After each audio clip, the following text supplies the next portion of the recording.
बुलढाण्याच्या देऊळगाव राजा येथे बंद गाडीत पोलिसाचा मृतदेह आढळलाय। त्यामुळे पोलीस विभागात खळबळ उडाली। यामुळे स्थानिक गुन्हे शाखेचे पथक घटनास्थळी दाखल झालं असून अधिक तपास करण्यात येतो।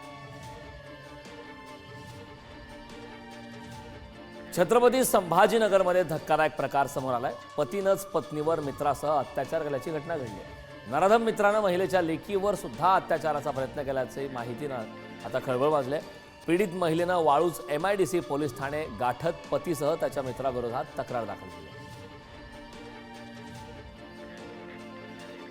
जळगावच्या महिला आणि बाल विकास विभागाच्या कार्यालयातून 1.5 लाख किमतीच्या संगणकाची चोरी झाली। कंत्राटी कर्मचाऱ्याने तत्कालीन अधिकाऱ्याच्या मदतीने चोरी केली। या प्रकरणी महिला आणि बाल विकास अधिकाऱ्यांनी पोलीस अधीक्षकांसह विभागाच्या वरिष्ठ अधिकाऱ्यांकडे तक्रार केली। जालन्यात काळ्या बाजारात विक्रीसाठी जाणारा 30 टन रेशनचा तांदूळ पकडण्यात आला। परतूर तहसील कार्यालयाच्या पथकाने वाटूर फाटा येथे ही कारवाई केली।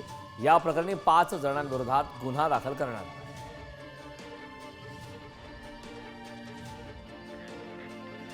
बुलढाणा पोलिसांनी शहरात सुरू असलेल्या हातभट्टी दारू विरोधात कारवाई केली। या कारवाईत 2 लाख रुपयांचा मुद्देमाल जप्त करत 5 जणांविरोधात गुन्हा नोंदवण्यात आलाय। धक्कादायक बाब अशी या 5 आरोपींमध्ये 4 महिलांचा समावेश आहे। दारू बनवण्यासाठी लागणारं साहित्यही पोलिसांनी नष्ट केलं। जालन्यात दुचाकी चोरणाऱ्याला पोलिसांनी जेरबंद केलं। घनसावंगीत रस्त्यालगत उभी केलेली शेतकऱ्याची दुचाकी चोरण्यासाठी टोळकं आलं होतं। त्यापैकी एकानं दुचाकी चोरून पळ काढला होता।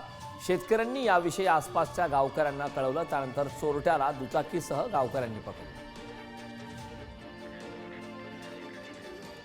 सोलापूर शहर गुन्हे शाखेनं दिवसा घरफोडी करणाऱ्या आंतरराज्यीय चोरट्याला बेड्या ठोकल्यात। त्याच्याकडून 110 ग्रॅम सोने आणि 113 ग्रॅम चांदीचे दागिने जप्त करण्यात पथकाला यश आलंय। ज्यानं सिद्धेश्वर पेठेत घरफोडी करून पळ काढला होता। परभणी गुन्हे शाखेनं मोटार चोरणाऱ्या चोरट्याला अटक केली आहे। गंगाखेड नाका परिसरातून दुचाकीच्या संशयावरून ताब्यात घेतलेल्या आरोपीच्या चौकशीत दुचाकीसह 8 मोटार चोरीचे गुन्ह्यांची उकल झाली। त्यानंतर पोलिसांनी त्याला अटक केली। जळगावच्या पाचोरा पोलीस स्थानकातील ट्रॅफिक हवालदाराचा पैसे घेतानाचा व्हिडिओ व्हायरल झाला। रस्त्यावर तपासणी सुरू असताना फक्त 50 रुपयांची लाच स्वीकारताना ट्रॅफिक हवालदार पाहायला मिळतोय। त्यामुळे लाचखोर हवालदारावर कारवाई कधी होणार असा सवाल त्या ठिकाणचे नागरिक विचारतात।